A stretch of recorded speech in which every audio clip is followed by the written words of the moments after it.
Good evening. I'd like to call the April 11th, 2017 work session of the Forsyth County Board of Education to order. We'll start with our invocation and pledge with Ms. Darla. This afternoon, I know y'all all came back with a billion things to do, and everybody's rushing around and trying to finish strong, which I don't expect anything less from people like you that work so hard. But I want us all just to take a minute, take a deep breath, and try to still our minds and our hearts and bow our heads and just be thankful for what we do have. Amen. Salute. I pledge allegiance to the flag of the United States of America and to the republic for which it stands, one nation, under God, indivisible, with liberty and justice for all.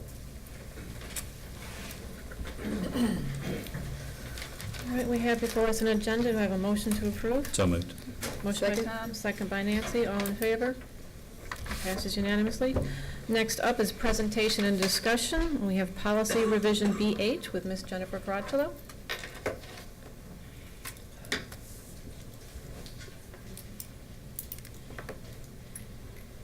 Good afternoon. Hello. What I had before you actually came out in 2010, and the school board had a policy prior to it being required by the state to have a policy on code of ethics and conflict of interest. But anyways, back in 2010, they made some revisions to it, and there was some confusion because board members thought they could not speak outside of board meetings publicly about decisions made. And so last legislative session, Senate Bill 275 was passed, and that added a code section that said, local boards of education shall not adopt or follow any code of ethics which prevents the school board members from discussing freely the policies and actions of such board issues outside of board meetings. And this does not apply to executive sessions or things that are covered that are exempt from open records. And so we've been asked to make this change by Harbin, Hartley, and Hawkins, and it is under Domain 5 board meetings of the policy, and it's to revise item number 7 to say a local board of education shall not adopt or follow any code of ethics which prevents the members of such board from discussing freely the policies and actions of such board outside of a board meeting. This shall not apply to any matter or matters discussed in executive session or which are exempt or from disclosure under code section 50-18-72, and then it also adds item 8, abide by all decisions of the board. And so this is the revision to the policy, and then it will sit on the district website for a month for public feedback, and then it will come back to you in May. Do you have any questions about the change? All right, thank you, Jennifer. Okay, thanks. Next up is the construction update with Mr. Tom Wenning.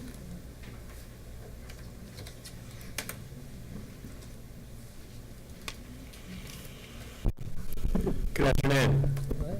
Well, we're pleased to report significant progress this past month, starting with our high schools out at West Forsyth High School.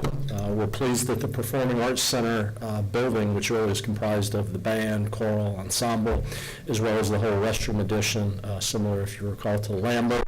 That's all complete, and really the significance there was we were able to move in over spring break, which then allowed us to start demolition of the repurpose areas. I was out there this afternoon, and we've got about 90% of the demolition done. So really, I want to credit Heather and her team.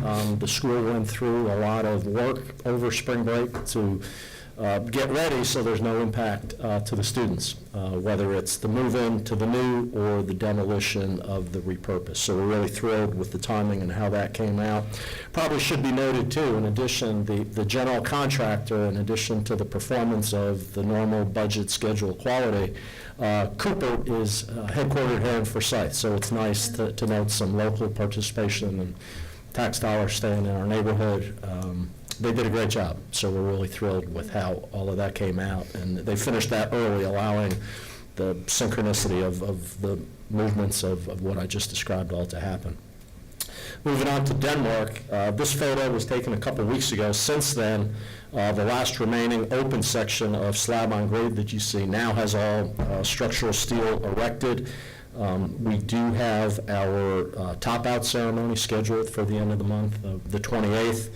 So now that the structure for the most part is up, that really allows all of the ancillary trades to progress with their work. Today, there were 250 workmen and women on the site. So just to take you through some of the primary activities, you now see on the face of the building, windows being installed, the exterior brick being installed, wall panels. Inside the building, all of the mechanical, electrical, plumbing, drywall studs taking place. In the center section, the gray, you see the roofing elements taking place, mechanical units being installed on top, and all of the site work, paving, curbing, gutter. It's just a lot of work happening out there on a daily basis, and fortunately, that project is coming together really well. Similarly, out at Alliance, which in general is 1 month behind where we are at Denmark, but recall Alliance is significantly smaller in square footage, so we should be fine on the timing of both of those for next April and May to then allow proper timing for FF&E to be moving in. So Alliance top-out ceremony is May 24th. Following the similar pattern of the trades I just described for Denmark High School. Moving on to the middle schools, we had some significant results over spring break, and were able to get certificates of occupancy at Vickery and Otwell and North. Earlier in the spring, we got both Liberty and Piney Grove. So that finishes the middle school additions that range in scope from the media centers, the technology labs, the band team room, each had a little bit of a customized scope related to their needs. This is just an example of a technology lab, so not only do the middle schools get the function that was critically needed, but you see a little of the modernization aesthetically and the upgrades similar to what the Santa is enjoying. Moving on to the elementary schools, we're pleased the Mashburn security access corridor tying in the classrooms and gymnasium, not only security but climatized. That certificate of occupancy was obtained over spring break as well. So we've got a couple weeks of punch list to get that done by the end of April, but it's currently being used. And similarly, that same type scope project at Dave's Creek, we went through the procurement process, and we'll be forwarding that recommendation to you at next week's board meeting to get that project started. Any questions? How many people a day are working at Denmark approximately? How many? Are working where? At Denmark. At Denmark, 250. Really? Yeah, so it's moving, and that should climb to about 300. So that's fun. It's exciting. You'll hopefully you'll be thrilled with what you see in a couple of weeks. Can't wait. Tom took Joey and I out on site a couple of weeks ago and felt very much in the way. Did you put a little out of place in yours? We tried to go quickly, but it's impressive. It really is. That's great. It's great work. Great. Thank you. Thank you. Thanks, Tom. All right, up next is board goals. This was on our agenda back in, I think it was February. We decided to push it off till now in the idea of waiting for the strategic plan, which we're still kind of working on that final process. So we talked to Jeff and everybody here and decided that we'll put it off, not put it off, but we will do some more work on it. And when do we think we wanted to do that, in July or June? Or? Yeah, the strategic plan should come to you in June for final approval, and then after that, we probably should be looking at setting our goals.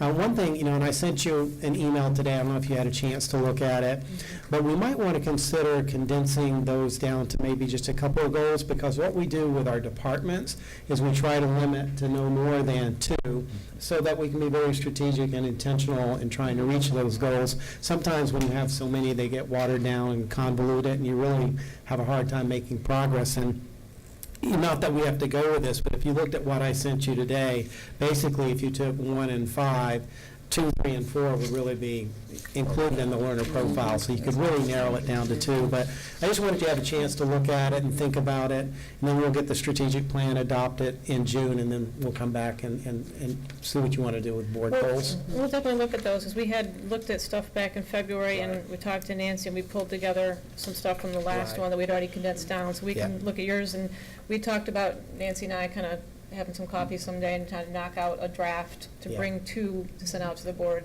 in advance of the July meeting so that we Great. can have it And move since the along. strategic plan has 3 main areas, Yeah. maybe there too, we Align can with it. align those, and so Yeah. that Makes we can sense. remember that, okay, the board's goal on top of that one, Yep. those 3 areas. Yep. So Would Sounds align. good. So we'll Be work great. on that. Okay. All right, so we'll come back to that in July. All right, anybody have any future agenda items? All right, then up next is action items, LocknCharge Chromebook station with Mr. Fleming. I'm gonna go for a record here tonight. Hello. We are asking for approval for the LocknCharge stations. These are a way for the teachers to lock their Chromebooks up, which each classroom we have set to get 10 Chromebooks, to lock them up in a secure environment, as well as charge them throughout the night so that the next day the kids have access to them when they come in. This will be installed by an exterior affiliate who will come in and do this during the summer, so it shouldn't disrupt school at all and should go very smoothly and be installed by the start of next school year. And I don't know if we've had a chance to inform you yet, but we are able to purchase, and make sure I have this right, Tim, I think it's 26,000 Correct. Chromebooks we're planning on purchasing over the summer, which again will allow us to have a minimum of 10 How many? in each, 26,000, a minimum of 10 in each classroom, which is going to be For a testing, game yeah, changer sure. for our teachers. Yeah, testing is part of it, but as I visit schools, the number one issue when I talk to teachers is there's such a need for Chromebooks, and in some schools, PTOs have stepped up to the plate and purchased additional, but teachers desperately need, and I keep hearing the number 7, 8, 10 would be ideal in each classroom, and now we're in a position to be able to do that. And the good news about this purchase is, correct me if I'm wrong, but the vendor is going to make sure they're pretty much ready to go once they're delivered. Our staff isn't going to have to do anything to them, correct? Correct. Not only will they install this device that will be on the wall and plug in, but also the Chromebooks will be enrolled by the vendor and put into there and locked. So when the teachers come back, they're already in their classroom, they're charged, they're ready to go, they're enrolled. So really, for our staff, it really just means that we make the purchase, they handle it from there. So really a hands-off type. And the other thing the tech department's going to do is be installing arrays, more arrays throughout the schools, so the connectivity is much better than That it is is good to now. hear. And Yeah, that that is will a be challenge. huge for students and staff as well. So we feel like when we come back in the fall, we are going to be in a much better place in terms of the infrastructure and hardware for Are we our feeling team. good for milestones? Yes, there's a testing. Starts tomorrow. And yes, we feel like everything is set. There's always unexpected, but we feel really good that we've done everything that we can possibly do to set up for success for our students. We've done some drills, some practices, and everything has worked District-wide. fine, so. So for the Chromebooks, I got to think for each classroom to have more, we have BYOT, so kids can bring in all kinds of stuff. And I would think for the teacher, the more kids that are on one type of device, Mhm. the less quantity, that's got to just make their jobs easier. Well, it takes away that, especially at the elementary school, because you have obviously fewer kids who bring their own technology at the elementary school for a number of reasons.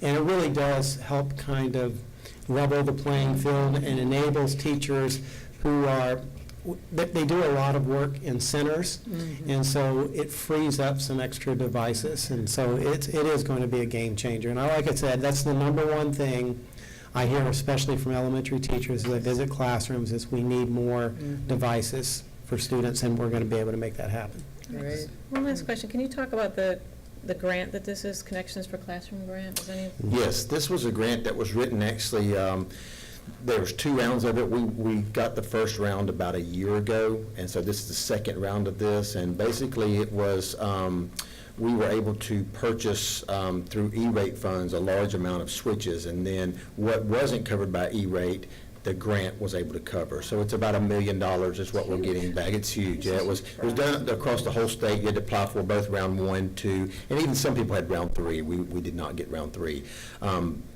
But we had 1 and 2 and maxed those out. So we're really excited that we're able now to take the funds that we're getting from that and hopefully, with your permission, use those to go back into the classrooms.